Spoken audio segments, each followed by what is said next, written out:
Hi folks, this is Rose from In Rose's Garden, and today we're going to be working on one of the missing link videos for Randee Brown of Thunderhorse Descendant, as she has asked me to do so while she has some time with her significant other, Jefferson, while he is over in North Dakota to visit her. So today we're working on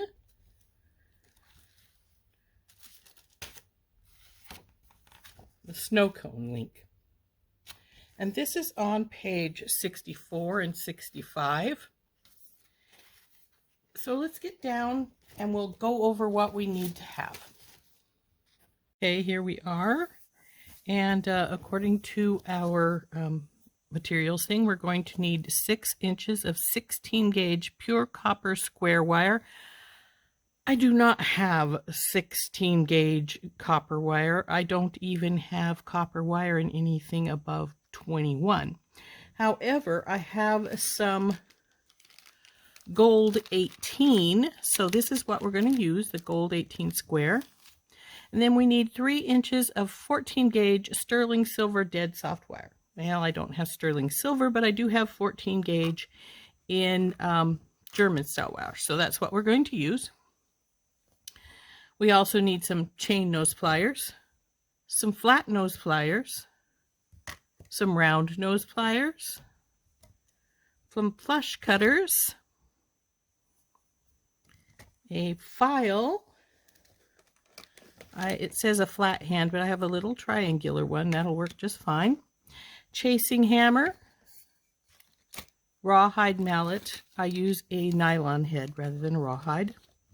Steel bench block, a Sharpie, and then it calls for 3 items we're not going to use: liver of sulfur, steel wool, and a rotary tumbler. And lastly, it calls for a ruler. And it says this is a moderate level difficulty. Now there's a tip here which says create endless variations for this link with copper wire on copper, brass with sterling, round wire instead of square wire. The other bit of the tip talks about oxidizing, which we're not going to do, so it's not an issue. Have that put away. Let's get our wires cut. It says it wants 6 inches of the square wire. So let's get 6 inches of this wire cut. Let's see, here's the end.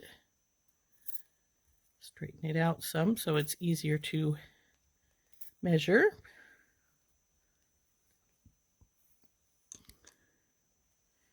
There's 6 inches right at where this hole is, which actually makes it easier to cut because you can just stick your cutters right through into the hole. So there's our 6 inches of square. And we can put the rest away.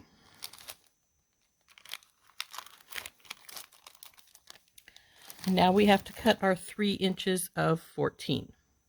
Okay, I've got the end started and it's only 3 inches, so we probably don't need very much here. And we will go to 3 inches and cut that. Get your, a 16 is a pretty heavy gauge, I should say 14 is a pretty heavy gauge wire. So you'll probably want some heavier cutters for it rather than your regular ones. If you look, most of them say they only go up, they're only good up to, what does it say on them? If you look at your edge here, it will tell you how high up it will go. You might want some heavier duty cutters to cut your heavier wire. And I see that my end is a little wonky, so I'm going to just cut that off, even though that'll take a little bit of my 3 inches away. But I don't like wonky ends. Oh, it didn't take hardly any away, so that's fine. So let's see what the book says we should do for our first step.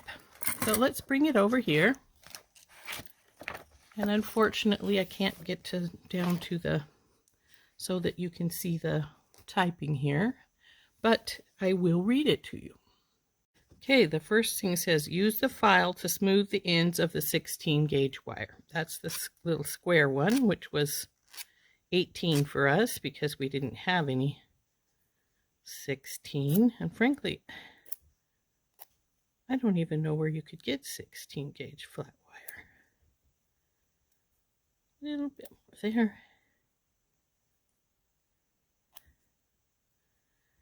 And this end.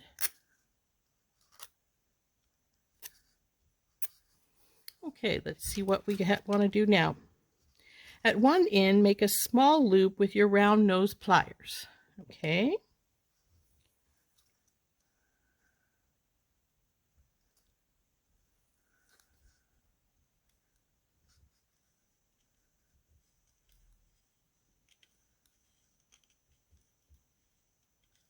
Right, there's my small loop.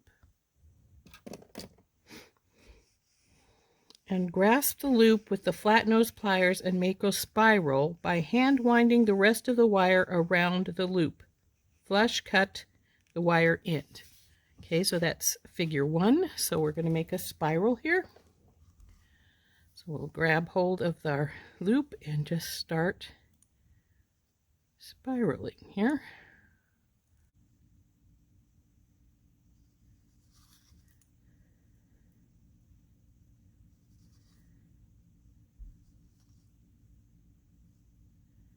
And it wants us to spiral the whole piece of wires. So we will get that done.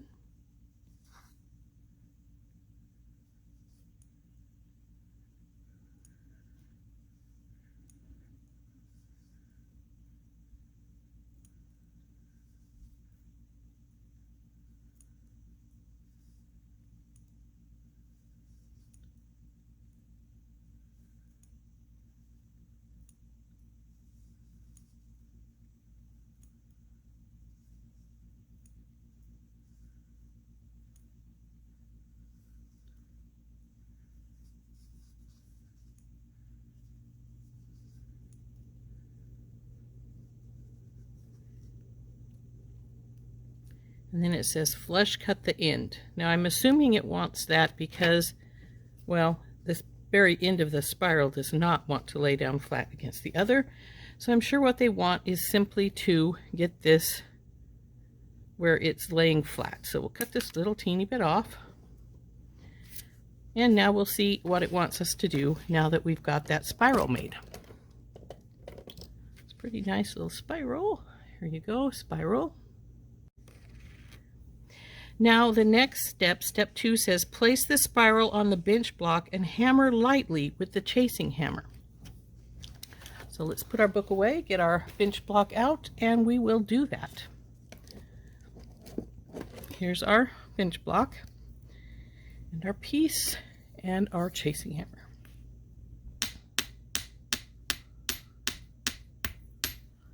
Turn it and do the other side.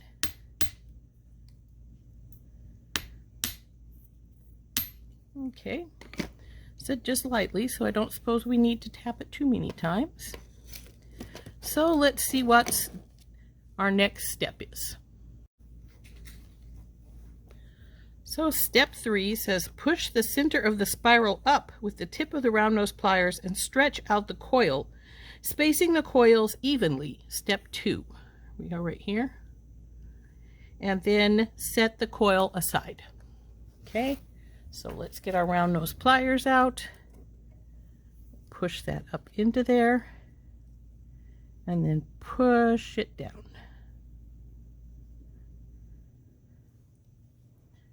I see why they said to do it evenly, because it doesn't want to go evenly. It keeps going sort of sideways. Okay. So I think I'm going to need to get in with my nails and pull it apart just a little bit. Push this part down to it.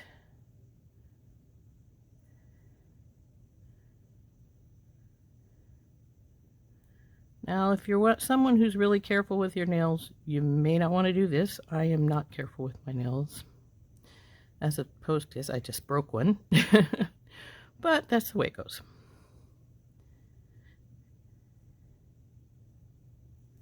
Okay, now we've got our spiral all twisted out, and now it says to sit this aside. So we'll sit it aside here, and go see what our next step is going to be. So step 4 says hold one end of the 14 gauge wire with your thumb against the thickest part of the Sharpie and wrap the wire around 1 1/4 times. Figure 3. Okay, that's this one. Can you see this? Let's pull it over here a little further. This is figure 3. So we want to wrap our heavy duty 14 gauge wire around the fat part of our Sharpie 1 1/4 times. So let's get our Sharpie and our heavy piece of wire, and we'll get doing that. Okay, we got our Sharpie and our piece of wire. Now, I had somebody tell me once that when you're wrapping around a Sharpie, try doing it on this groove because it will hold it in place and make it easier to work with. So let's get wrapping around this. And I will warn you that this 14 gauge is a little tough, so it's sort of hard to work with. So there we go. Now let's see what we want to do next. So we're at step 5, which says keep the loop on the Sharpie to maintain its round shape. Where the wires begin to touch, bend the longer wire up perpendicular to the loop with your chain nose pliers, and then trim the shorter wire flush at the bend, creating a complete circle. Step 4, or figure 4, I should say. There she is, right here. So now let's do that. So where it begins to meet, we want to bend this wire up. So let's, easier said than done. Let's got to get our pliers in there and go up with it.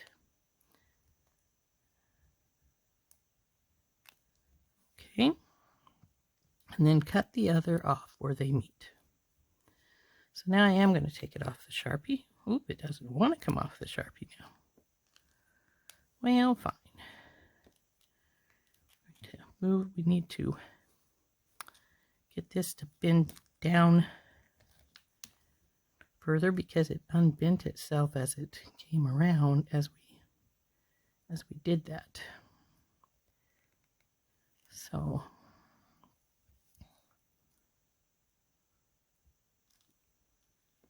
okay, that's better. Now we need to get this back in here and get this down. Okay. So I don't think we're going to have to cut off very much, to be truthful with you. Let's see if this will.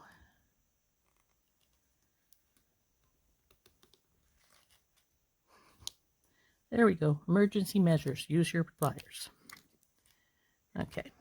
Now the next step it says cut it off so it has a full circle. So we want to cut it about right here.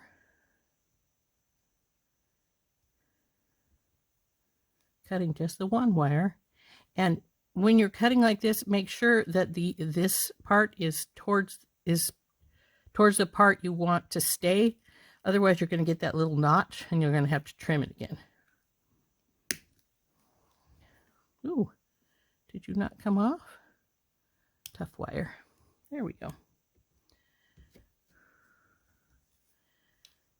Now, there we go. I'm not sure how round that is. It doesn't look quite round to me, but maybe we'll put it back on the Sharpie and see how round it is. It could have been trimmed just a touch more, maybe, to make it more round. But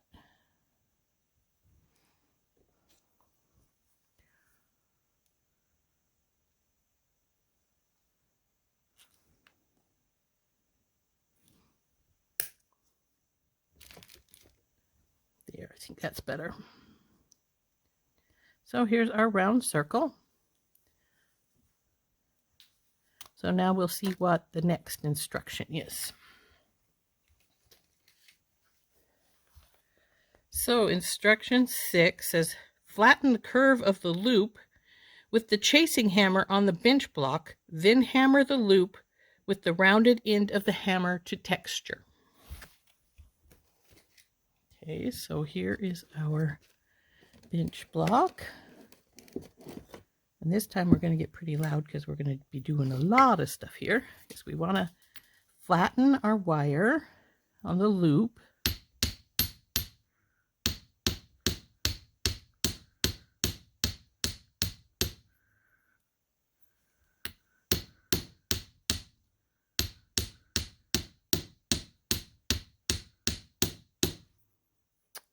Maybe I should have left that little bit on there. It's spreading. Or we'll just have to put it back in place. Now we want to texture it, it says. Okay, so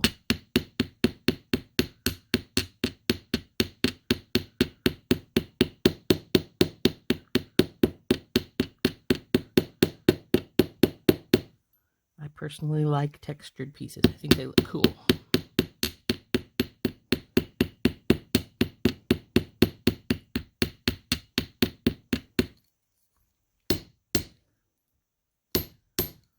Now let's get our Sharpie back out and see if we can't get that more in back where it belongs. Even though it doesn't call for this, we know that we want it to meet. So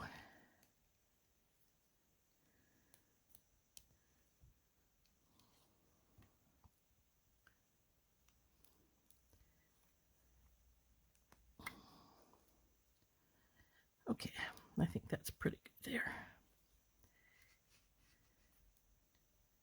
It's not quite meeting, but it's pretty close. I might work with it just a few. Oh, that's much better. I think that'll do. Here we go, flattened and textured. Now let's see what our next instruction is.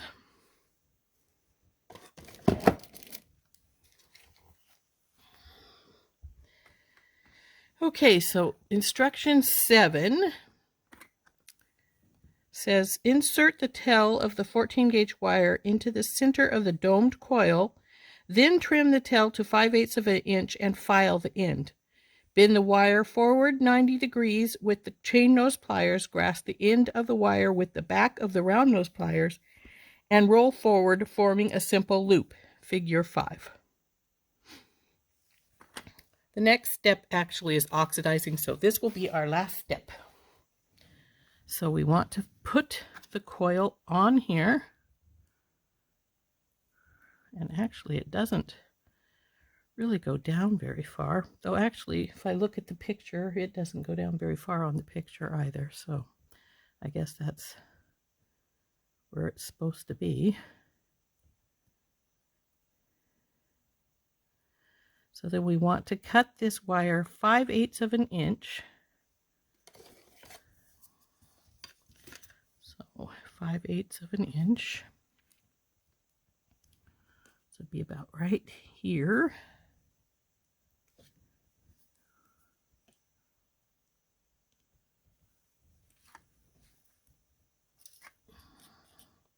Tough wire.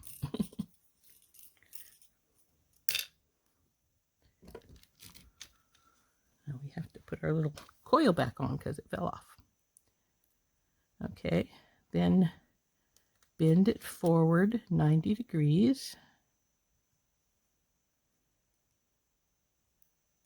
Then take our round nose pliers and at the back, wrap it around to make a simple loop.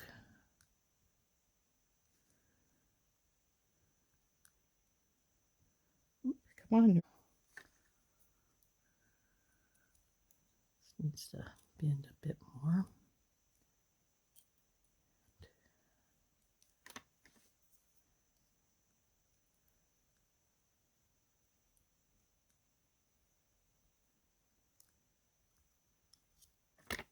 Okay. That looks a little crooked to me, so I'm going to straighten her up. That's better. this little skirt thing flops a little bit, which is sort of irritating. I would have thought it would have, but that's all right. So anyway, tighten this up a little more to make myself happy with it. There we go. So there we go. There's our snow cone loop.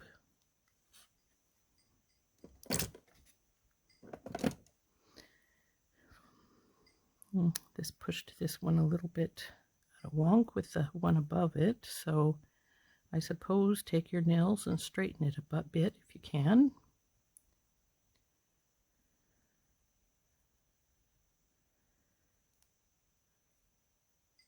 So there we go.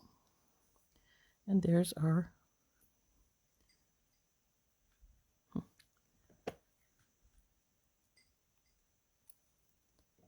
okay, that looks straighter. Okay, there we go. We're done with our loop. There she is. Snow cone loop. And here is our picture. As you can see, it looks pretty much like that. I was thinking when I made it that the cone would come down further on the loop, but as you can see, it only comes down 1 or 2 on these, and that's about what it is on our loop. In fact, mine may even be down a little further than theirs is, so that's pretty good.